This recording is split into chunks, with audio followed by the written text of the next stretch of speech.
Steve Jobs. There's two things I want to mention there. One, once again, the harshness, but a very different kind. And the second is team building. So on the harshness, he is much harsher than Elon in the following way. And I'm having a sense that you will not like this, but I'd like to defend it. Is he loses his shit quite a bit. He was famously, at least especially early on, being very emotional. He was letting passion dominate the discussion. There would be a lot of firings. There would be a lot of mean things said to people. I don't know what you make of that. How much as a leader are you allowed to just lose your shit in your love for the thing you're doing? And how effective is that? As a leader, you shouldn't be doing that very often. So you can look back at me and say, well, Jocko, here's the most profitable company that's ever existed. And so you're wrong.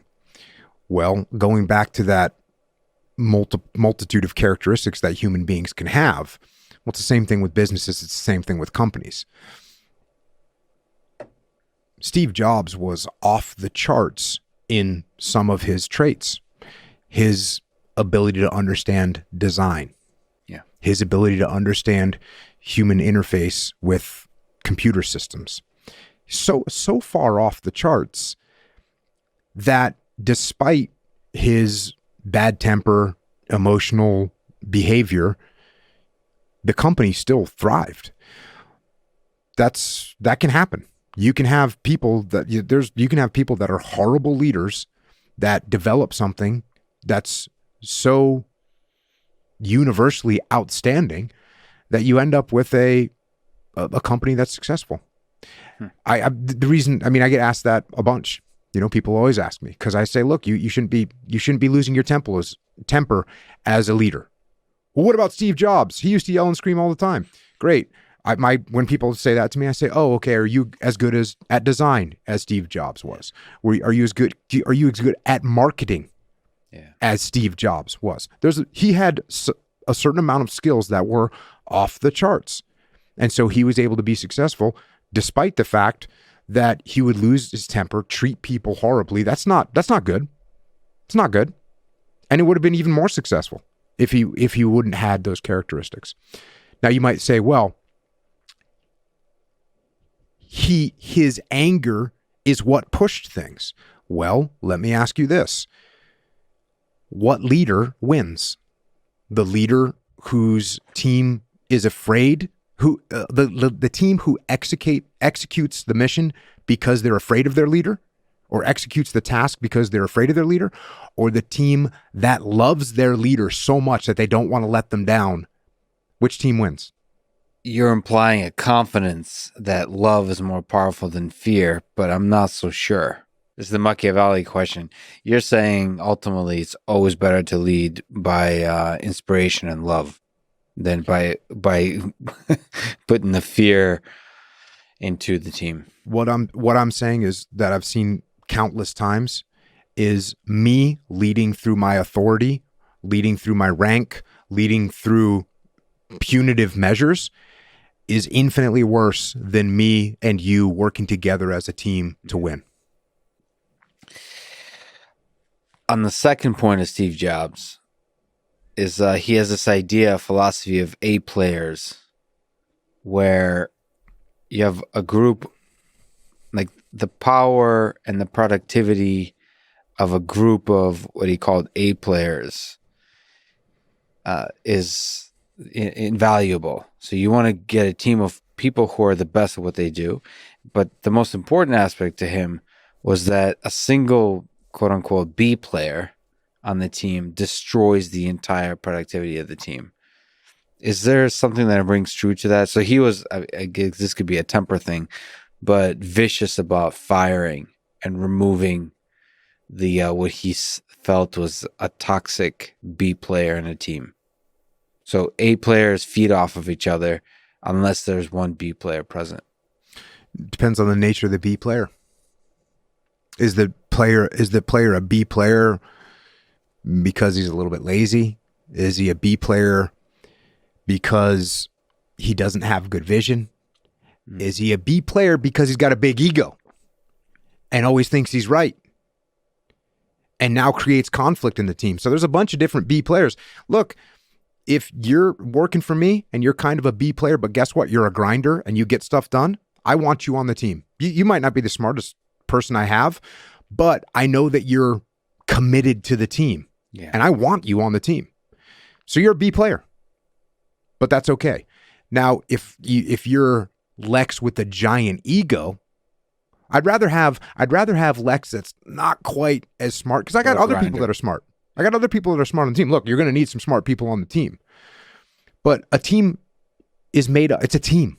And so you take these different components of a team, and if you have complementary components, you'll end up with a superior team than just basing it on the level of, and what's an A player? Sometimes in the SEAL teams, they would get something called the stacked platoon. And what that would be is someone, some senior person in that platoon would manipulate and maneuver to get the, quote, best guys that he could in that platoon. So, the most experienced guys, the person that had great reputations. And sometimes those platoons would be great. Sometimes they would implode, because what you end up with is a bunch of A players, and now no one wants to follow anyone else. No one wants to agree with anyone else. Everyone wants to do it my way, it's my way, not Lex's way. Lex is stupid. No, you're stupid. We end up with problems. So can one person derail a team? Absolutely.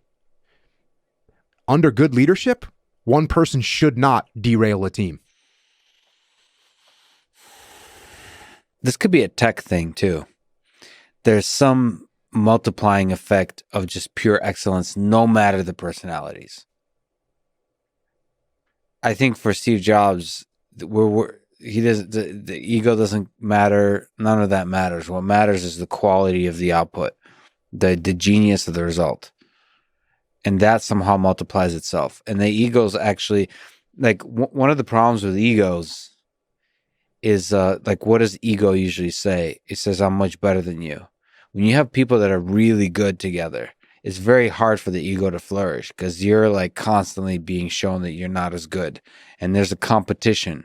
So I think his idea was that if you get people that are really good at what they do, it turns, as opposed to you being complacent and not doing much and thinking you're better than everyone else and your opinion is better, is you almost getting in that competitive race. That magic that happens when you're at the end of a marathon and you're just head to head, you're just going full steam with a person that is as good as you. There's no place for ego there. Which is great. Let's use that example. You and I are racing. We're at the end of the marathon. Yeah. We're both highly competitive. We have massive egos, and we both want to win. We both want to win so bad that we give everything we've got. That's totally positive, right? Yeah. Isn't that totally positive? Now imagine this. Same thing. We're in a race. We're in a marathon. We're in the last 100 meters. It's you against me. And our egos are huge, and we're pushing to win. And you start to pull ahead of me. And my ego is so big, and I hate losing so much, that I somehow accidentally push my knee up against your foot on a backstride and throw you onto your face. Yeah. So that's what ego is, an awesome driver, unless you let your ego control you. Yeah. And you let ego drive your decision-making process, in which case it turns into an incredible problem. So you might have someone that is excellent. You might have someone that's outstanding. You might have someone that's tens across the board, but their ego is so big that they can't work with other people. They can't accept anyone else's ideas. They can't compromise on something because they think their idea is better all the time. And that is going to be problematic. And I don't want them on the team. Now, as a good leader, guess what I'll do? I'll put them into a situation where I can utilize their best aspects, but not have their ego destroy the team. So I might say, hey, Lex, you know what? I actually want you to take lead on this part of the project over here. And since you're so smart and you work so hard, I know you're going to pull ahead of everyone else. So you grind on that. Once you get that result, give it to me, and I'm going to disseminate it to the team. So I isolate you from wrecking yourself and the rest of the team with your giant ego.